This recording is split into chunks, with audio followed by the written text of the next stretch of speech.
मोहतरमा मरियम नवाज साहिबा ने आज ब्यूरोक्रेसी के साथ एक मीटिंग में उन्होंने फरमाया, उन्होंने कहा कि मैं पूरे दिन में 6 घंटे रेस्ट करती हूँ और पंजाब का अल्हम्दुलिल्लाह सुम्मा अल्हम्दुलिल्लाह, वो जिस तरह नून लीग वाले कहते थे ना अल्हम्दुलिल्लाह, तो पंजाब जो है वो बैरूनी कर्जों में सरे फहरिस्त है, सबसे आगे। आज से अप्रोक्सीमेटली कोई 3 साल पहले जब मिलिट्री कोर्ट से पाकिस्तान तरीके इंसाफ के मुख्तलिफ लोगों को सजाएं हुई थी, तो सुप्रीम कोर्ट ऑफ पाकिस्तान ने ये कहा था, एक ऑर्डर जारी किया था, उन्होंने कहा जी 45 दिनों में ये जो मिलिट्री ऑर्डिनेंस है इसमें तरमीम करके तो इन तमाम कैदियों को अपील का हक दिया जाए। यास्मीन राशिद साहिबा को मिलिट्री के कुछ लोगों ने ये फैसला किया कि यार बहुत हो गई, अब इनको रिहा कर देना चाहिए। लेकिन मैं आपको बड़ी खबर देने वाला हूँ, ब्रेकिंग न्यूज़ है, लेकिन मोहतरमा और मियाँ मोहम्मद नवाज शरीफ साहब इनकी तरफ से ये सजेशंस गई कि नहीं, इनको नहीं अभी रिहा करना। नाज़रीन, मैं हूं जाहिद अब्बास नकवी और आप देख रहे हैं हमारा सोशल मीडिया चैनल। आपसे रिक्वेस्ट है कि मैं सब्सक्राइब करें, अपने कमेंट से ज़रूर आगाह करें। मोहतरमा मरियम नवाज साहिबा ने आज ब्यूरोक्रेसी के साथ एक मीटिंग में उन्होंने फरमाया, उन्होंने कहा कि मैं पूरे दिन में 6 घंटे रेस्ट करती हूं और तनख्वाह भी नहीं लेती, लेकिन टेंशन बहुत लेती हूं। इसी वजह से 2 साल में जो सुथरा पंजाब है उसमें कोई बेहतरी दिखाई नहीं दी। उन्होंने साथ ही साथ ये भी फरमाया कि जब मैं जापान या किसी दूसरे मुल्क जाती हूँ तो वहाँ पे सफाई देख के जब मैं लाहौर आती हूँ तो मेरा दिल इंतहाई दुखी हो जाता है कि 2 साल में हम सुथरा पंजाब से लाहौर को साफ़ नहीं कर पाए। मोहतरमा मरियम नवाज साहिबा ने यह कहा कि तनख्वाह नहीं लेती लेकिन टेंशन लेती हूँ। तो नाज़रीन, गरीब और मासूम पाकिस्तानियों का, पंजाबियों का एक छोटा सा सवाल है कि वो जो 11 अरब रुपए का जहाज़ है, क्या वो भी तनख्वाह के पैसों में से ही कोई कटौती शटौती हो रही है, या फिर वो शायद आवाम के टैक्सीज़ के पैसों का अगर पैसा है तो काइंडली ज़रा ये भी बता दें। उसमें जो पेट्रोल डलता है वो भी बता दें कि उसका क्या सीन है। फिर दूसरा, जो मराआत दी जाती हैं वज़ीर आला हाउस के, खाने पीने एक्सपेंसेस खर्चे, वो कहाँ से मैनेज होते हैं, ये भी इस गरीब आवाम को बता दें। और सबसे बढ़ के ये नाज़रीन कि अब एक रिपोर्ट मैं आपके सामने रखने वाला हूँ कि पाकिस्तान के जितने सूबे हैं इन्होंने कर्जे लिए हैं और पंजाब का अल्हम्दुलिल्लाह सुम्मा अल्हम्दुलिल्लाह, वो जिस तरह नून लीग वाले कहते थे ना अल्हम्दुलिल्लाह, तो पंजाब जो है वो बैरूनी कर्जों में सरे फहरिस्त है, सबसे आगे। मैं आपको ये कोई कहानी नहीं सुना रहा कि पंजाब ने 6.15 अरब डॉलर का कर्ज ले रखा है, सबसे पहले नंबर पे है। दूसरी पोजीशन अल्हम्दुलिल्लाह हमारे इत्तेहादी यानी कि पाकिस्तान पीपल्स पार्टी के पास है, सिंध गवर्नमेंट के पास है। इन्होंने 5.16 अरब डॉलर का बैरूनी कर्जा ले रखा है।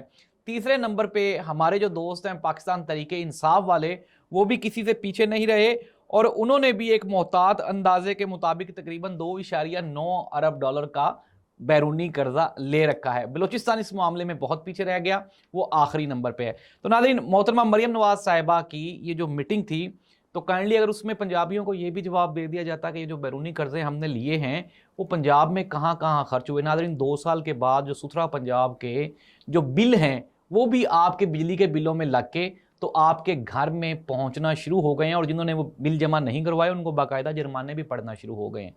तो ऐसी सूरत हाल में पंजाबियों ने क्या करना है ये आपने ही बताना है। नाज़रीन, दुख की बात यह है कि आज से अप्रोक्सीमेटली कोई 3 साल पहले जब मिलिट्री कोर्ट से पाकिस्तान तरीके इंसाफ के मुख्तलिफ लोगों को सजाएं हुई थी, तो सुप्रीम कोर्ट ऑफ पाकिस्तान ने यह कहा था, एक ऑर्डर जारी किया था, उन्होंने कहा जी 45 दिनों में ये जो मिलिट्री ऑर्डिनेंस है इसमें तरमीम करके तो इन तमाम कैदियों को अपील का हक दिया जाए। नाज़रीन, आज इमेजिन कर लें कि किसी भी, ना ही तो वो अमेंडमेंट हुई, ना ही सुप्रीम कोर्ट ऑफ पाकिस्तान का वो ऑर्डर माना गया।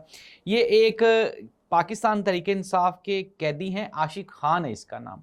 नाज़रीन, ये जो आशिक खान है इसको आज 1 साल के बाद हॉस्पिटल में लाया गया क्योंकि इसकी जो छोटी बच्ची है वो बीमार थी। नाज़रीन, ख़ानदान के ख़ानदान उजड़ गए और वो मज़लूम लोग जो कि पाकिस्तान तरीके इंसाफ के साथ उनका कोई ताल्लुक़ था या नहीं था, लेकिन वो पाकिस्तानी ज़रूर थे। और 9 मई के केसेस में हज़ारों बेगुनाह पाकिस्तानी आज भी जेलों में सड़ रहे हैं, मर रहे हैं, उनका कोई पुरसाने हाल नहीं है।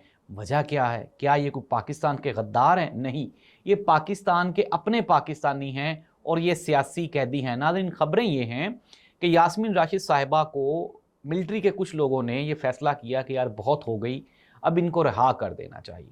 लेकिन मैं आपको बड़ी खबर देने वाला हूँ, ब्रेकिंग न्यूज़ है, लेकिन मोहतरमा और मियाँ मोहम्मद नवाज शरीफ साहब, इनकी तरफ से ये सजेशंस गई कि नहीं, इनको नहीं अभी रिहा करना। ये बड़ी खबर है। और साथ ही साथ नाज़रीन, इमरान खान के बारे में भी इसी तरह की तशवीशनाक खबरें आ रही हैं कि इमरान खान को भी ज़िंदा जेल से निकालना ये जुए शीर लाने के मुतरादिफ होगा। और नाज़रीन, जिस तरह से पाकिस्तान तहरीक इंसाफ के जो कैदी हैं वो जेलों में अपना टाइम गुजार रहे हैं, ऐसे ही लग रहा है कि बकाया जो दूसरे पाकिस्तानी हैं वो भी अपनी ज़िंदगी इसी तरह से ही गुजार देंगे। नाज़रीन, कंक्लूड कर लेते हैं, पाकिस्तान तहरीक इंसाफ से बदला लेने के लिए मौजूदा हुकूमत हर हरबा इस्तेमाल करना चाहती है, कर रही है। इमरान खान को फिक्स करने के लिए चाहे वो कानूनी अमेंडमेंट्स हों, चाहे वो आप ये कहें कि गैर कानूनी अमेंडमेंट्स हों, लेकिन इमरान खान को कंट्रोल करने के लिए, पीटीआई का रास्ता रोकने के लिए हर काम किया जा रहा है। इस मुल्क में जो आम पाकिस्तानी हैं उनकी फलाह व बहबूद के लिए अगर 5 साल में कोई फलाही अवामी मंसूबा लगा है तो नीचे मुझे कमेंट करके मेरे दोस्त जवाब दे दें। अल्लाह इस मुल्क और कौम का हामी और नासिर हो। अल्लाह हाफ़िज़।